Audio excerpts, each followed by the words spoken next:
जय हिंद। ये कोरोना का जो डेल्टा प्लस वेरिएंट है ये कितना घातक है और ये कितनी तेजी से संक्रमित हो रहा है, क्या ये भारत में थर्ड वेव लाएगा और थर्ड वेव में बच्चे किस हद तक प्रभावित होंगे, और वुहान से ये वायरस लीक हुआ था या नहीं लीक हुआ था, इसके बारे में हम समझते हैं। देखिए, दुनिया में कई तरह के वायरस थे। जो स्टार्टिंग था कोरोना का वुहान से, अब ऐसे समझिए उसके बाद जो पहला बार इसमें बदलाव देखा गया, म्यूटेशन देखा गया, वो ब्रिटेन में देखा गया था, जिसे अभी के वक्त में हम लोग अल्फा वेरिएंट कहते हैं। इसका जो रेशियो था रेप्लिकेट होने का, मतलब एक अनुमान लगाया गया था कि एक संक्रमित आदमी कितने को फैला सकता है। तो देखिए, जो पहला जहां से चाइना से शुरुआत हुआ था तो वो वुहान से शुरुआत हुआ था। तो वुहान में ये जो रेशियो था वो 2.5 था, यानी अगर एक आदमी संक्रमित है तो वो औसतन 2.5 लोगों को पहुंचा सकता है कोरोना, एक एवरेज निकाला गया था। जबकि ये जो अल्फा वेरिएंट है ये 4 लोगों तक को फैला सकता था, मतलब वहाँ 2.5 लोग, यहाँ 4 लोग। और जो भारत से म्यूटेट होके बना था, इंडिया में ही उसको देखा गया था, महाराष्ट्र में, तो वो डेल्टा वेरिएंट जो है वो 8 आदमी को मतलब फैलाने में वो सक्षम है। तो इसलिए देख सकते हैं कि जो चाइना में फैला था वो 1 से 2.5 लोगों में पहुंच रहा था, ये 1 से 8 लोगों में पहुंच रहा है, 3 गुना से ज़्यादा तेजी से फैल रहा है यहाँ पे। तो इसलिए ये ज़्यादा कंसर्न बना हुआ है। अब वेरिएंट होते हैं, हमेशा बदलाव आते रहते हैं। सारे बदलाव खतरनाक नहीं होते, लेकिन कुछ बदलाव खतरनाक होते हैं। जैसे देखिए, कोरोना में बदलाव समझिए, जैसे कोरोना के भी कई शकल होते हैं, उसी तरह आप देखिए ये सारा का सारा तो गुलाब ही है, लेकिन इस गुलाब में अलग अलग वेरिएंट है। सफ़ेद गुलाबी है। अब इस गुलाब में भी कुछ वेरिएंट ऑफ कंसर्न हो सकते हैं, कुछ खतरनाक गुलाब होंगे। जैसे किसी को सफ़ेद गुलाब दे सकते हैं तो बच जाएंगे, ये वाला देंगे तो भी बच सकते हैं। लेकिन अगर ललका गुलाब दे देंगे तो तुरंत समझ जाएगा, अगर सिग्नल उधर से ग्रीन नहीं है, हाई ललका गुलाब दे दीजिए तो फिर थुरा सकते हैं, 1-2 तमाचा पड़ जाएगा। तो उसी तरह से कोरोना में कई वेरिएंट है, उसमें से ललका गुलाब जिस तरह एकदम डायरेक्ट हिट करता है, उसी तरह जो डेल्टा वेरिएंट है कोरोना का वो डायरेक्ट हिट करता है, अब बहुत तेजी से जान ले लेता है, और ओकरों से खतरनाक है डेल्टा प्लस वेरिएंट। तो इस तरह से जैसे हर फूल में, हर फल में, इवन जानवरों में भी अलग अलग वेरिएंट पाई जाती हैं, नस्लें पाई जाती हैं। उसी तरह जैसे हम लोग, जैसे ये गुलाब जो है ये CBSE बोर्ड वाला है, एकदम सुंदर है, और जो हम लोग घर में गमला में बोलते हैं हिंदी मीडियम वाला गुलाब, इसे जरा जवान होने के बाद इससे हो जाता है, जरा चौपट हो जाता है। तो अलग ये भी वेरिएंट है। अभी जो डेल्टा वेरिएंट में भी एक और चेंजिंग हुआ है, जिससे कि वो डेल्टा प्लस बन गया है। ये बहुत ही खतरनाक है। WHO ने इसे वेरिएंट ऑफ कंसर्न, इसको एकदम चेतावनी दिया है कि इस पर बहुत जल्दी एक्शन लेना जरूरी है। इस डेल्टा प्लस वेरिएंट से लगभग 10 देश अभी वर्तमान में, इससे ज़्यादा देश भी संक्रमित हो चुके हैं। इसमें सबसे ज़्यादा देखने को मिल रहा है ब्रिटेन में। हालांकि ब्रिटेन में ज़्यादातर लोगों को वैक्सीनेशन दी जा चुकी है, ब्रिटेन अपने 60% लोगों को वैक्सीन लगा चुका है, लेकिन ब्रिटेन में ये तेजी से फैल रहा है। रूस और इंडोनेशिया ये डेल्टा प्लस वेरिएंट से अभी बहुत तेजी से संक्रमित हो रहे हैं। इसमें इजराइल जो है, यहाँ पर भी डेल्टा जो प्लस वेरिएंट है वो पहुँच गया है, बट इजराइल इतना तेजी से एक्शन लिया कि वहाँ एक दिन में 150 केस देखे गए, तो उसने कह दिया कि पूरा मतलब हर जगह मास्क लगाना होगा, और इजराइल पहला देश बन गया जिसने कह दिया कि आपको घर के अंदर भी मास्क लगाना पड़ेगा। सोचिए, 200 केस होने पर उसने इतना कर दिया। ये अलग बात है कि उसकी जनसंख्या लगभग 1 करोड़ हाई है, लेकिन फिर भी इतना तेज स्टिक लिया है ताकि वो कंट्रोल कर लेगा। लेकिन भारत में देखेंगे तो भारत में लगभग 12 राज्यों में डेल्टा प्लस वेरिएंट देखे गए हैं। ये महाराष्ट्र से शुरू हुआ था। हालांकि डेल्टा प्लस वेरिएंट की पहली मौत मध्य प्रदेश में देखी गई है। अब इसके बावजूद भारत में इतने बेतहाशा छुट्टा सांड की तरह लोग घूम रहे हैं, और इन लोग को समझ में नहीं आ रहा है। देखिए, कोरोना फैलने से उतना खतरा नहीं है जितना कि उसका रूप बदलने से। जितना कोरोना फैलेगा, जैसे मान के चलिए 1000 लोगों को कोरोना हुआ ना, तो उसके बाद अगला को नई वेराइटी का कोरोना होगा। तो भारत में तो लाखों लोगों को कोरोना हो रहा है, तो क्या पता एक नया वेराइटी उत्पन्न हो जाए। तो कोरोना को जड़ से खत्म करना जरूरी है, तभी हम थर्ड वेव से बच पाएंगे। हालांकि अगर आप देखते हैं तो थर्ड वेव तक अगर हम लोग 60% जनसंख्या को अगर हम लोग वैक्सीनेट कर देते हैं तो हम थर्ड वेव से इजीली बच सकते हैं। अब ये वैक्सीनेशन बहुत जरूरी काम करता है। अमेरिका में एक स्टडी में वहाँ पता चला है कि वैक्सीन में क्या हुआ, अमेरिका में मई के महीने में एक डाटा दिया गया जिसमें 18,000 लोगों की मौत हुई थी। भारत में तो एक दिन में 6,000 लोगों की भी मौत हुई है, 4-4 हज़ार मौत हो रही थी एक बीच में तो लगातार। तो उस हिसाब से 4,000 के हिसाब से देखेंगे तो 4-5 दिन में ये तो आपका 18,000 पहुंच जाएगा यहाँ पे। तो मई के महीने में अमेरिका में जो 18,000 मौत पर स्टडी किया गया, तो उसमें देखा गया जिनकी मौत हुई है उन्होंने एक भी डोज वैक्सीन की नहीं ली थी। हाँ, लेकिन उसमें 150 लोग ऐसे थे जो वैक्सीन लेने के बाद भी डेथ हो गए। तो सोचिए 18,000 में से महज 150 लोग, और वो भी जिनकी एज ज़्यादा थी, उन्हें और अन्य कोई और बीमारियाँ दवाइयाँ थी। तो इस पे अमेरिका ने थोड़ा और गहन स्टडी किया। उसने कहा कि पता करो कितने लोगों को वैक्सीन दिया गया जो दोबारा मतलब हुए, उनको कोरोना हुआ। तो अमेरिका में तो करोड़ों लोगों को वैक्सीन दिया जा चुका है, लेकिन 8.5 लाख ऐसे लोग सामने आए जो वैक्सीन की एक डोज लिए थे फिर भी उन्हें कोरोना हो गया। तो करोड़ों लोगों को वैक्सीन लेने के बाद 8.5 लाख लोगों को कोरोना हुआ। लेकिन ताज्जुब की बात यह है कि उन 8.5 लाख लोगों ने केवल वैक्सीन की एक डोज ली हुई थी और उसमें से केवल 150 लोग मरे। तो सोचिए वैक्सीन कितना कारगर है। इसलिए थर्ड वेव से पहले वैक्सीनेशन को तेज करना है और भारत में वैक्सीनेशन जुलाई के महीने से बहुत तेज हो जाएगी। रीजन क्या है कि जो कोवैक्सीन है इसका प्रोडक्शन भी अब तेज हो जाएगा और जो रूस से स्पुतनिक आई है उसे 6 कंपनियां मिलकर बना रही हैं। अब इसको मई के महीने में अप्रूवल मिला था। अब तुरंत तो ये बन नहीं जाएगा, पापड़ थोड़ी छान रहे हैं कि तुरंत तेल गरम किए निकल गया। 2 महीने एटलीस्ट चाहिए, तो मई जून इसको टाइम मिला। अब ये जुलाई के फर्स्ट सेकेंड वीक से ये प्रोडक्शन बहुत तेज कर देंगे, तो वैक्सीनेशन बहुत तेज हो जाएगा और तब हम थर्ड वेव को रोक सकते हैं। और थर्ड वेव आएगा अगर, तो जिस तरह से डेल्टा वेरिएंट है या डेल्टा प्लस वेरिएंट है, इससे हम लोग लड़ सकते हैं। लेकिन अगर कोरोना को खत्म नहीं किए, क्या पता कि बनते बनते बनते बनते कोई और नया वेरिएंट आ जाए वहां पर। तो अब नया के प्रति हम लोग की इम्यूनिटी है या नहीं है, इससे कोई अभी कंफर्म नहीं है। और भारत सरकार जो है वो बच्चों के लिए वैक्सीन का ट्रायल कर रही है। उधर अमेरिका फाइजर वैक्सीन को कर रहा है और भारत जो है वो भारत बायोटेक द्वारा बनाई गई कोवैक्सीन को कर रहा है। इसमें आपको एक तैजु वाला डाटा हम आपको बताते हैं। हम कुछ डॉक्टर से बात कर रहे थे, जिसे एम्स दिल्ली, इंडिया के कई एम्स के डॉक्टर और बहुत जो लोग इस ट्रायल में शामिल होते हैं, जो इसको कंडक्ट कराते हैं, उन लोगों ने बताया कि जो बच्चों को इन लोगों ने सेलेक्ट किया था कि इनमें वैक्सीन का ट्रायल किया जाए बच्चों के लिए, तो ताज्जुब ये हुआ कि उनमें से इन लोग के पास 60% बच्चों को वापस लौटाना पड़ा। मतलब बहुत ज़्यादा बच्चों को इन लोगों ने लिया नहीं था, मतलब लगभग 100 बच्चों को लिए थे। 100 में से 60 बच्चों को इन्होंने वापस लौटा दिया। क्यों, समझिए। उन्होंने बच्चों के गार्जियन से पूछा कि इसको कोरोना तो नहीं हुआ था, कोई लक्षण तो नहीं थे, तो गार्जियन ने कहा कोई लक्षण नहीं थे, ठीक है। लेकिन जिसके ऊपर कोरोना वैक्सीन का ट्रायल किया जाता है उसकी ब्लड की पहले बेहतरीन ढंग से जाँच की जाती है कि कहीं ये पहले से तो कोरोना से इन्फेक्टेड नहीं है। तो देखा गया कि उनमें से ज़्यादातर बच्चों में कोरोना से लड़ने वाली एंटीबॉडी ऑलरेडी है, जो इस बात की ओर संकेत करती है कि बच्चे हर्ड इम्यूनिटी की ओर हो चुके हैं, या फिर जो बच्चे जो हैं वो ऑलरेडी इन्फेक्ट हो चुके हैं, उनमें कोई खतरा ही नहीं है। और वैसे भी देखा गया कि बच्चों को हो रहा है, खत्म भी हो रहा है। तो एक जो ये था कि नहीं बच्चों को बहुत ज़्यादा इन्फेक्ट होगा, वो धीरे धीरे आपको ऐसे ही डाटा से पता चल रहा है कि जो लड़कों को लाया जा रहा है उनको कोई लक्षण नहीं है, देखा जा रहा है तो इसमें एंटीबॉडी बना हुआ है, मतलब वो जीत चुका है कोरोना से ऑलरेडी। तो इससे बच्चों को भी घबराने की कोई जरूरत नहीं है। और थर्ड वेव आएगा भी तो वो खतरनाक नहीं होगा, क्योंकि हम लोग 100 साल पहले स्पेनिश फ्लू को भी देखे थे। उसका सबसे खतरनाक जो था वो दूसरा वेव था, और उसके बाद पहला वेव, और सबसे कम जो खतरनाक था वो थर्ड वेव था। क्योंकि थर्ड वेव तक आने वक्त में हम लोग बहुत हद तक सचेत हो चुके रहेंगे। लेकिन ये जो कोरोना फैलाने वाला शी जिनपिंग है, फादर ऑफ कोरोना, इसको हम क्या बोले, गरियाने का मन करता है। जिसने पूरी दुनिया को कोरोना दिया, वुहान लैब, ये चोट्टा कहता है कि वुहान लैब को नोबेल प्राइज देना चाहिए कि इसने बहुत लोगों की जान बचाई है। अरे चोट्टा कहीं कहीं वुहान लैब को ये नोबेल प्राइज, सोचिए, चिकित्सा के क्षेत्र का नोबेल प्राइज, जिसने कोरोना को बर्बाद, पूरी दुनिया को बर्बाद किया, उसको ये नोबेल प्राइज मांग रहा है। भैया अगर हम लोग इसको नोबेल प्राइज दे देंगे यहाँ पे, तो किस लिए देंगे हम बताइए। नोबेल पुरस्कार किस चीज़ के लिए दिया जाएगा आपको भैया, कि आपने वुहान का डाटा, लैब का डाटा छुपाया लोगों से, ये जो कोरोना है ये ह्यूमन टू ह्यूमन ट्रांसफर हो सकता है, इस बात को छुपाया, इसलिए इन्हें शांति का नोबेल देना चाहिए, या फिर इन्हें बायोलॉजी में चिकित्सा का नोबेल देना चाहिए। वुहान से जब कोरोना फैल रहा था तो 50 लाख लोगों को यहाँ चाइना सरकार जाने दी कि अलग अलग दुनिया में चले जाइए और फैल जाइए वहां से। तो क्या इसलिए इन लोगों को नोबेल पुरस्कार दिया जाए? क्या इसलिए दिया जाए कि इन्होंने कहा था कि ह्यूमन टू ह्यूमन ट्रांसफर नहीं होता है, इनको भी तब नोबेल पुरस्कार दे देना चाहिए? क्योंकि यही है वो व्यक्ति जो कह रहे हैं कि चाइना पे बैन नहीं लगाना चाहिए क्योंकि ये उतना खतरनाक वायरस नहीं है। अब समझ में आ गया कितना खतरनाक है? ससुर तो नहीं तो बैल कहीं कहीं वो पैसा खैले यहाँ पर। देखिए अगर हम लोग वुहान लैब को दे सकते हैं कोरोना को रोकने के लिए नोबेल प्राइज, उस हिसाब से तो पाकिस्तान भी कहेगा कि आतंकवाद को सप्लाई करने के लिए हमें भी नोबेल दीजिए, क्योंकि चाइना को अगर आप सप्लाई के लिए देते हैं कोरोना का नोबेल तो इन्हें दीजिए यहाँ पर नोबेल। हालांकि देखिए इनका भी संगत का असर पड़ गया है।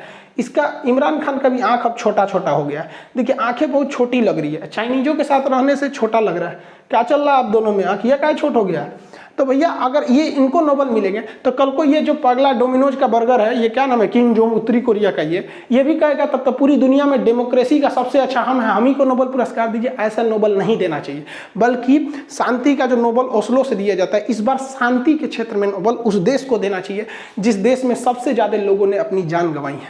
उस देश के प्रधानमंत्री राष्ट्रपति को नहीं, बल्कि उस संपूर्ण देश के नाम पे नोबल पुरस्कार होना चाहिए कि यह देश एक मानवीय गलती के कारण सबसे ज्यादा अपनों को खोया है इस देश में। अब इस देश में डेथ का रेशियो भारत में भी देखे थे, कितना बेतहाशा मौत हुई थी भारत में। चाइना चाह रहा है कि लोग ये सवाल ना उठाए कि वुहान से फैला है। भारत सरकार को भी ये मौका नहीं गंवाना चाहिए। हमारे यहाँ जो कोरोना का संक्रमण है उसे भी वुहान का नाम देना चाहिए। जैसे महाराष्ट्र में ज़्यादा कोरोना है तो उसे कहना चाहिए कि ये कोरोना वुहान कैटेगरी 1 का है, जहाँ कम है वहाँ कैटेगरी 2 है, जहाँ और कम है वहाँ कैटेगरी 3 है। तो Wuhan category 1, Wuhan category 2, Wuhan category 3 news में जाएगा ना, तब पता चलेगा भारत का महाराष्ट्र राज्य वुहान कैटेगरी 1 में जा रहा है। पूरी दुनिया देखेगी ससुरा इसका नाम वुहान क्यों है। तो हमारे पास ऑलरेडी भाई लॉजिक है कि सबसे वुहान लैब से फैला ही है। अब जहाँ फैल रहा है संक्रमण ज़्यादा है उसे हम वुहान 1 कैटेगरी कर रहे हैं। अब भारत सरकार को भी करना चाहिए कि जो शहर वुहान 3 की कैटेगरी में आ रहे हैं, अर्थात जहाँ संक्रमण कम है, वहाँ लॉकडाउन में छूट दी जाएगी। लेकिन जो वुहान 1 की कैटेगरी में आ रहा है, यानी वहाँ पे संक्रमण ज़्यादा है, उसको छूट नहीं दिया जाएगा। चाइना जो है वो मतलब थेथरई पे उतर चुका है। देखिए एक बात तो तय है कि ये वुहान लैब से ही निकला है और ये कोरोना वायरस चमगादड़ में पाया जाता है। वुहान लैब जो है वो कोरोना वायरस में क्या कर रहा था, उसे और खतरनाक कर रहा था, जीनोम सीक्वेंसिंग से करके उसे और खतरनाक कर रहा है। ये प्रोसेस गलत नहीं होता है। आमतौर पे हर जगह हर देश में ऐसी चीजें होती हैं जो किसी वायरस जो इंसान के लिए खतरनाक नहीं है उसे खतरनाक बनाने की कोशिश की जाती है। देखा जाता है कि ये कितना खतरनाक हो सकता है, तो उसे मैक्सिमम खतरनाक किया जाता है जीनोम सीक्वेंसिंग, उसमें जेनेटिक चेंजिंग करके। उसके बाद देखा जाता है कि जब ये खतरनाक की श्रेणी में मैक्सिमम चला गया तो क्या ये इंसान के लिए घातक है कि नहीं। अगर घातक है तो इंसान में फैलने से पहले ही उसकी वैक्सीन बनाने लगी जाती है और उस वैक्सीन को बना के उसका फार्मूला रख लिया जाता है कि फ्यूचर में अगर ये 10 साल 50 साल बाद म्यूटेट होके अगर ये अपना मैक्सिमम खतरनाक वाला रूप लेता है तो हम उसे पहले से वैक्सीन बनी हुई है। तो ये लोग भी वही कर रहे थे, लेकिन ये बनाने के दौरान मैक्सिमम खतरनाक स्थिति तो पहुंचा दिया, लेकिन उसी दौरान यहां से वायरस किसी को इन्फेक्ट हो गया क्योंकि इस लैब में प्रॉपर सिक्योरिटी नहीं थी। और ये बात तो पक्का है कि वुहान लैब में जिस चमगादड़ पर रिसर्च किया जाता था उस चमगादड़ को वुहान से 150 किलोमीटर दूर से लाया गया था, इसलिए यहाँ पे तो नकारा नहीं जा सकता। जो वहाँ के सी जेंगलिन है, इसको सी जेंगलिन न करके सी जंगली कहिए यहाँ पर, इसने कोरोना, इसे बैटमैन कहा जाता है, बैट वुमेन, चमगादड़ पे बहुत रिसर्च की रही थी। अब इनका कहना है कि यहाँ से लीक नहीं हुआ है, तो भैया अगर यहाँ से लीक नहीं हुआ है तो वुहान लैब जो है वो बायोसेफ्टी लेवल जो होता है वो 4 लेवल दिया जाता है, 1 2 3 4। जो 1 और 2 लेवल होते हैं ये ऐसे बीमारियों को इसमें रिसर्च किया जाता है जो ह्यूमन टू ह्यूमन डायरेक्ट हवा से नहीं फैल सकते। जैसे HIV का वायरस, किसी एक आदमी को HIV है, उसके बगल में हम 2 घंटा रहें कोई फर्क नहीं पड़ता, वो ब्लड ट्रांसमिशन से होता है, तो उसे आप लैब कैटेगरी 1 कैटेगरी 2 में कर सकते हैं। टाइफाइड हो गया, जॉन्डिस हो गया, ये मतलब ये सब चीजें डायरेक्टली इन्फेक्टेड नहीं होती हैं, लेकिन जो हवा से फैलते हैं उन्हें लैब 3 में रखना चाहिए, उनका प्रोटेक्शन लेवल। और जो बहुत तेज फैलते हैं जैसे कोरोना हो गया उसे लैब 4 में करना चाहिए। अब बताइए वुहान लैब जो है इसमें जो सेफ्टी लेवल था वो 2 था, जबकि पहले से ये संकेत मिल रहे थे कि कोरोना से ये वायरस जो है ऑलरेडी पेंगोलिन में आ चुका है, मतलब चमगादड़ से। पेंगोलिन एक छोटा सा जानवर होता है इतना बड़ा, और ये ना बहुत सीधा जानवर होता है, बहुत डरपोक होता है। ये चींटी माटा ये सब चीज छोटे छोटे कीड़े मकोड़ों को खाता है, और इसको अगर कोई खाने आएगा ना तो इसके बाहर का खोल बहुत कड़ा होता है, कछुआ की तरह गोल होकर बैठ जाता है, इसको कोई खा नहीं पाता है, चाहे शेर हो चाहे कुछ भी नहीं खा पाते हैं। पेंगोलिन जो होता है इसका जो जीभ होता है वो जीभ बहुत लंबा होता है, जिससे कि ये चींटी वगैरह को आराम से खा लेता है। ये अपना अगला पैर उठा के चलता है और अगर इसको खतरा होगा तो सिकोड़ के खुद को बैठ जाता है। और इसके ऊपरी कवर हार्ड होने की वजह से शेर वगैरह इसको नहीं खा पाते हैं, कितना भी कोशिश कर ले शेर वगैरह 1-2 घंटा में थक के छोड़ के इसको चले जाते हैं लोग, लेकिन इसको भी वो सब खा जाते हैं, सब छील के इसके बाहर का जो कवर होता है उसको निकाल के काट के और उबाल देते हैं इसको पानी में, ताकि इसका बाहरी का कवर जो है वो छोड़ दे। गर्म पानी से उबालने से इसका बाहरी कवर छोड़ देता है और फिर इसको इसका खाल नोच के इसको चारों ओर से निकाल के इसको खा लेते हैं। इससे जनन क्षमता बढ़ती है चाइनीजों की, ऐसा इन लोग का मानना है। और आर्थराइटिस वगैरह के इलाज के लिए भी सबको बहुत ज्यादा वो लोग खाते हैं लोग, चाइना वाले सब इसको। तो ये बात पहले से संकेत मिल चुकी थी कि ये उसमें फैल रहा है, फिर भी वुहान के सी फूड मार्केट में इन दोनों के मांस मिल रहे थे, चाहे वो चमगादड़ हो चाहे वुहान हो, उसको चमगादड़ या फिर पेंगोलिन हो, उसके मांस को दिया जा रहा था। और इसमें जो था, जब ये रिसर्च कर रहा था तो इसमें बायोसेफ्टी लेवल 3 या 4 लेवल पर रखना चाहिए, क्योंकि 3 और 4 में कुछ नियम कानून है कि वो लैब जो होना चाहिए शहर से बहुत दूर होना चाहिए और वहाँ आसपास वो एरिया पूरी तरह सील होना चाहिए कि वहाँ से आसपास में कोई ह्यूमन नहीं जाए उसके अगल बगल में। उसके बाद जो यहाँ पर रिसर्च होगा जिस लैब में, उसका प्रेशर निगेटिव होना चाहिए, मतलब हवा अंदर आ जाए लेकिन लैब के अंदर की हवा बाहर ना जा पाए। तो हवा आंधी कुछ भी चलेगा तो अंदर ही आएगा, क्योंकि अंदर वायरस पे रिसर्च हो रहा है, पता चला यहाँ से वहाँ जाएगा तब क्या होगा, तो आप कहेंगे हवा अंदर आएगा तो जाएगा कैसे। तो इसे निगेटिव प्रेशर किया जाता है ताकि हवा अंदर आ जाए और एक खास रास्ते से इसे डाला जाता है, मतलब बाहर निकाला जाता है। आने के लिए कई रास्ते, लेकिन बाहर निकलने के लिए एक ही रास्ता होता है, और जो रास्ता निकलने के लिए दिया जाता है उस रास्ते पर इस तरह से खुला नहीं छोड़ सकते हैं उसको, उस रास्ते पर भी आपको क्या करना पड़ता है, फिल्टर लगाना पड़ता है। तो जो भी वायरस वगैरह थे उसे फिल्टर से छान लिया जाता है, उसके बाद प्योर हवा को वहां छोड़ा जाता है। ऐसी व्यवस्था वुहान में कम देखने को मिली थी। साथ ही वहां पर मास्क या ग्लव्स पहन के आप रिसर्च नहीं कर सकते, आप इतना खतरनाक काम कर रहे हैं, वहां पर आपको एक स्पेशल सूट पहनना पड़ता है जो चारों ओर से, उसमें हवा जा ही नहीं सकती है, और बगल से ऑक्सीजन का पाइप रहता है, इसके अंदर गया रहता है, और ये लोग उस सूट के अंदर पूरा हवा डालते रहते हैं लोग, ताकि इनका अंदर बॉडी टेम्परेचर भी मेंटेन रहे। इस तरह से इनका पूरा सर से लेके A to Z चीज ढका रहता है, जिस तरह से अंतरिक्ष में कैसे जाते हैं लोग उस तरह का सूट ये। जबकि वुहान में इसमें लापरवाही बरती गई, वहां चमगादड़ काटा किसी को, उसके बाद ये फैला और निमोनिया के लक्षण देखे गए। बाद में पता चला भैया ये निमोनिया के लक्षण जैसा दिख रहा है लेकिन यह है कोरोना। ऐसा नहीं है कि किसी लैब से वायरस नहीं लीक हुआ है, बहुत बार ये रसिया के लैब से भी लीक हुआ था, कई जगहों से अलग अलग, जैसे चिकन पॉक्स का वायरस लीक हो जाना, छोटी मोटी बीमारियों का, स्वाइन फ्लू जैसे बीमारियों का वायरस लीक होता है, लेकिन कोरोना जैसे महामारी का वायरस लीक हो जाना, जांच इसलिए होनी चाहिए कि आगे से ये चीजें ना हो सके। लेकिन चाइना पूरी डाटा को डिलीट कर रहा है वहां से, और वहां पर जो WHO की टीम भी गई थी वो वहां से अपने अधिकारियों को भी चाइना उनके साथ रखा था। तो ये फ्यूचर के लिए भी खतरा बन रहा है। चाइना किसी का नहीं हो सकता है। अब इस महामारी का फायदा उठाया चाइना किस तरह से, चाइना के 3 सबसे पड़ोसी देखिए, पाकिस्तान है, ये पाकिस्तान, श्रीलंका यहाँ पर और नेपाल, ये तीनों देश अचानक कोरोना के जो जैसे डेल्टा वेरिएंट आया बहुत तेजी से संक्रमित हो गए, और इन लोगों ने समझौता किया था भारत से कि ये इन्हें वैक्सीन देंगे। लेकिन भारत सरकार के पास थोड़ी सी लापरवाही की है कि हम लोग के पास जब पता था कि वैक्सीन का लगना जनवरी से चालू होगा था, तो जनवरी में हम लोगों ने वैक्सीन का कुछ खास ऑर्डर ही नहीं दिया था हम लोगों ने, क्योंकि हर महीने भारत में 7 करोड़ वैक्सीन बनाने की क्षमता है। तो उस हिसाब से देखेंगे तो जनवरी, फरवरी, मार्च, अप्रैल, मई तक में 7-35 करोड़ वैक्सीन बन जाना चाहिए, जबकि अभी तक भारत में 35 करोड़ वैक्सीन लगा तक नहीं है। बनने की तो बात छोड़िए, केवल 30 करोड़ वैक्सीन लगा है, उसमें से 25 करोड़ लोगों को केवल फर्स्ट डोज लगा है, 5 करोड़ लोगों को ही